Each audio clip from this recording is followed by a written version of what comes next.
Once upon a time, a child was born, a boy rather, was born with a very, very debilitating blood disease. When that child was growing up, he was bullied for it, he was made fun of, and he suffered a lot. He constantly needed doctor attention and needed to be watched very closely, needed a lot of blood and so on to survive. That child was also very talented, and he was on a mission to find a cure to this blood disease.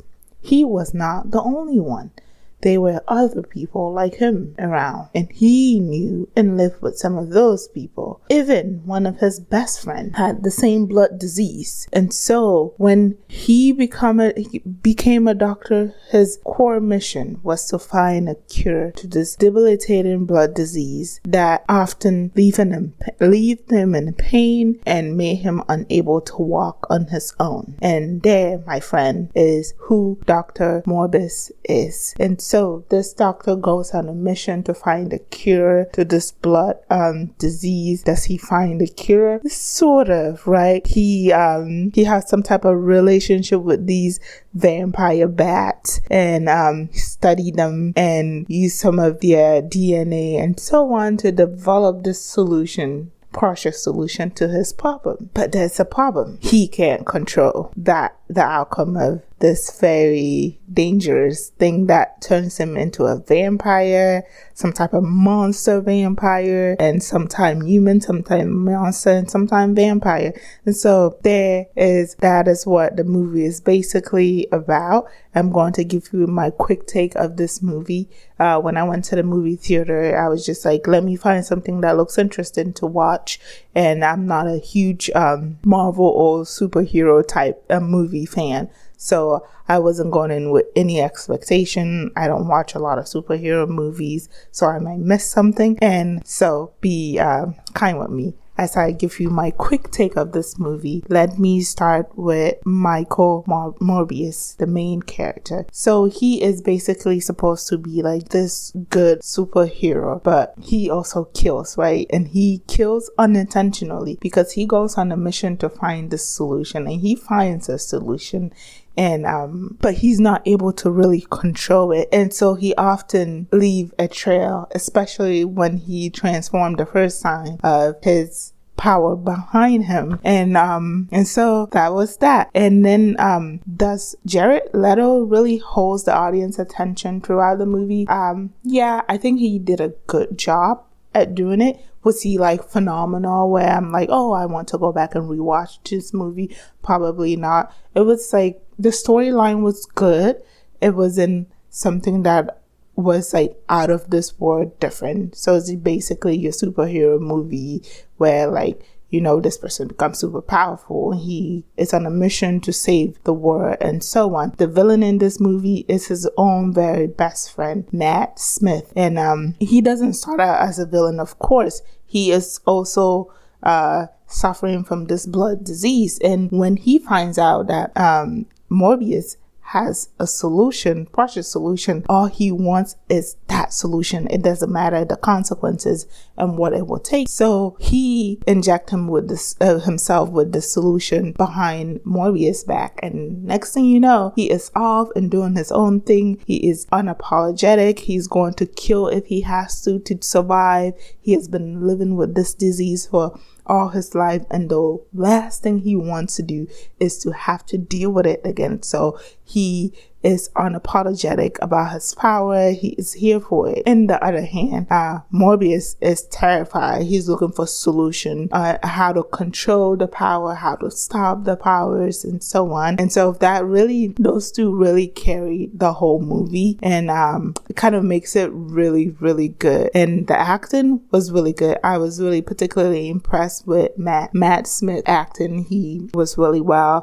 He acted really well. And Jared Leto, he sort of carried the movie. Was he incredibly like exceptional and out of this world. No, but he played his part really well. And he's a vampire that has emotion apparently, and lock himself up in his lab and work and experiment all his life, and basically to get to his end goal. So this is like a basic level monster hero type of movie. There's nothing like out of this world exceptional about it. There's a little twist to the vampire vampire character. I think this is the sort of first time that I've watched a vampire movie where you really see like a combination of maybe persona in one person. So he transformed from like vampire weird monster to like humans and back and forward.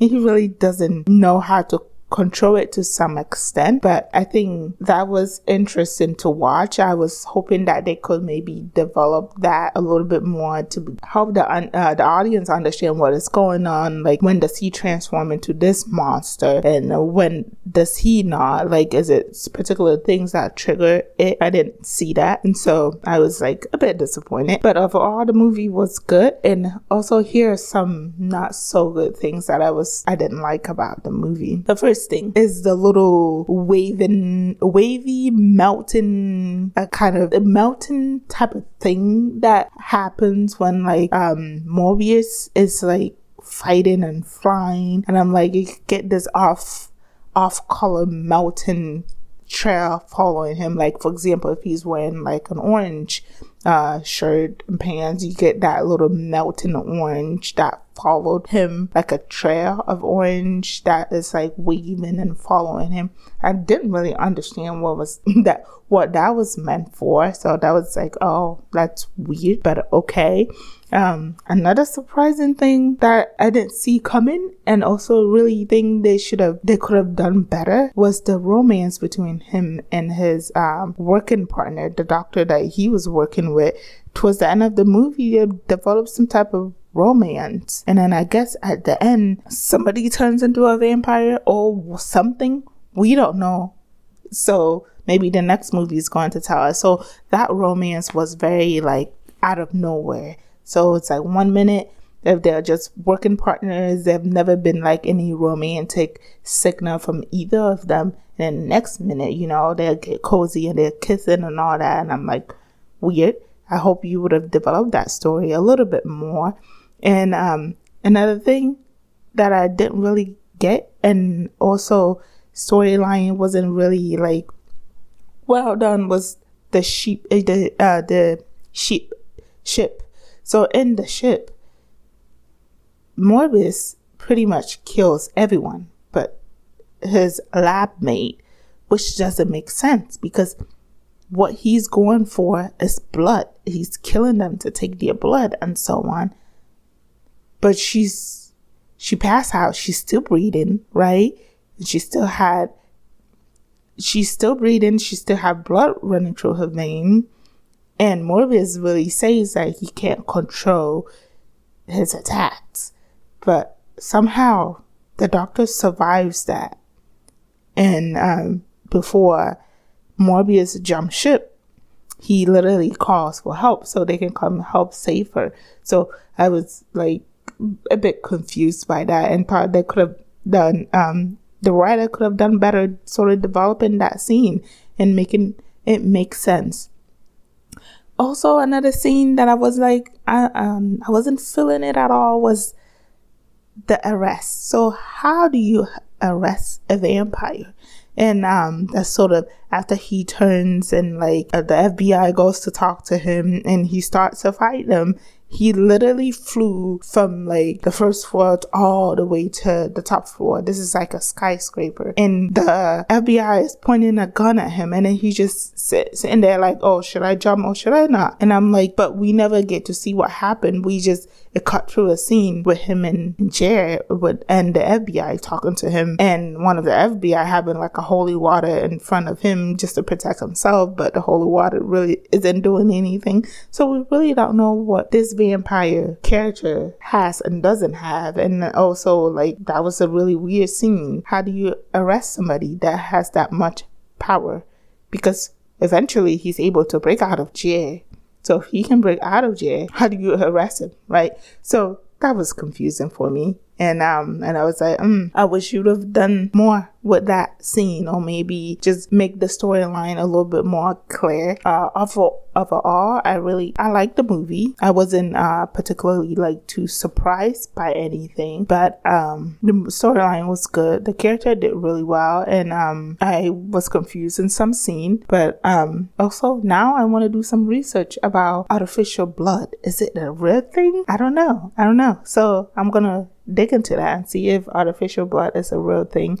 And I also like the cut scene. So when the movie ended and they started showing credit, I was like, wait, what happened? I want to see the end. And then I guess this is like a Marvel thing where they show a bit of credit and then they jump to like a cut scene and then a different continuation scene and then they show credit and then they do the same thing again. So that was kind of interesting for me to witness. And if you have the time and the money, I say go check it out. And if you're like a huge superhero fan, well, you might or might not like this too much depending on your taste, right? So thank you for listening, and I hope you subscribe to my channel.